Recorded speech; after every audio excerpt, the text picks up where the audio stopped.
So every picture of mine needs to have a certain style of my own, just kind of like a bold, modern or ultra-modern kind of a look.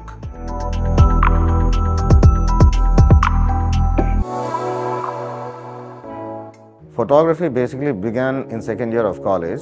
So I started off shooting products and then started shooting lifestyle. For me, shooting portraits was limiting my creativity, so I wanted to explore more, and that's what led me to shooting fashion and beauty. I wanted to shoot beauty and fashion underwater because this is something that's not so common. Finally, I ended up executing it with my favorite Canon cameras. I feel 95% of the shoot happens before the shoot itself. Pre-planning is really important. You visualize your picture or your film way before it's been shot.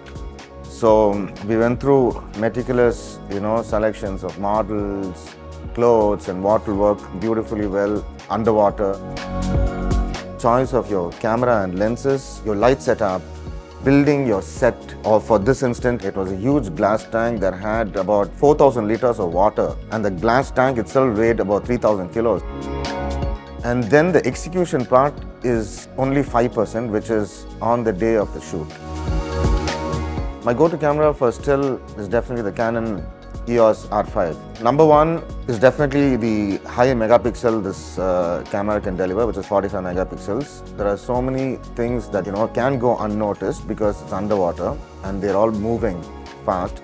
So I might want to shoot the entire frame and then crop into bits and pieces.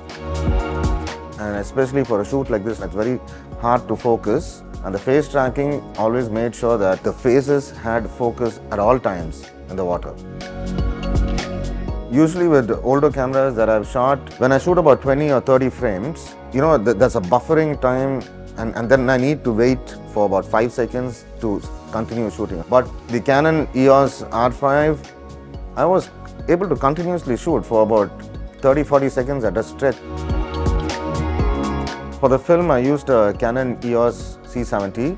This camera is super lightweight and very easy to go on a gimbal, tripod or handheld. Guys, this is spectacular.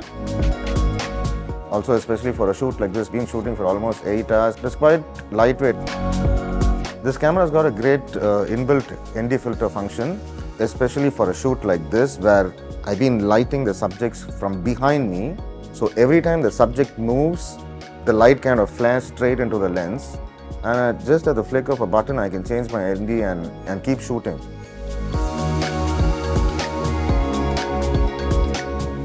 My go-to lenses are usually 50 and 85 RF lenses. You guys can come really close and give me one beauty frame. 50 is when I want to shoot slightly wider, and 85 purely for beauty, because I think 85 has got the sweet spot of maintaining the model's features intact and also throwing your background out of focus.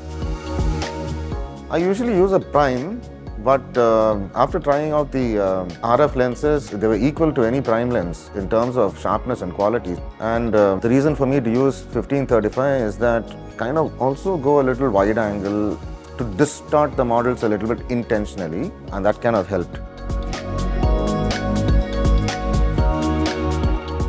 The C70A is compatible to multiple softwares when you shoot on log. One of the nicest features in this camera is the 16-point dynamic range. Fashion shoots in general, you work on intuition, you're shooting indoors, you're shooting outdoors with various light sources that are constantly changing. It gives me so much of flexibility to come back to my studio and push and pull stops very comfortably. The R5, yes, of course. The gradation of the skin between the highlights, midtones and shadows is great. It's beautiful. And bringing it to Photoshop and working on it is like a dream. Every single shot that we've done was itself like a painting. Something that came out of this film was very mesmerizing. It was in a very dreamy kind of a state. It was actually something even more than what I expected that I would get underwater.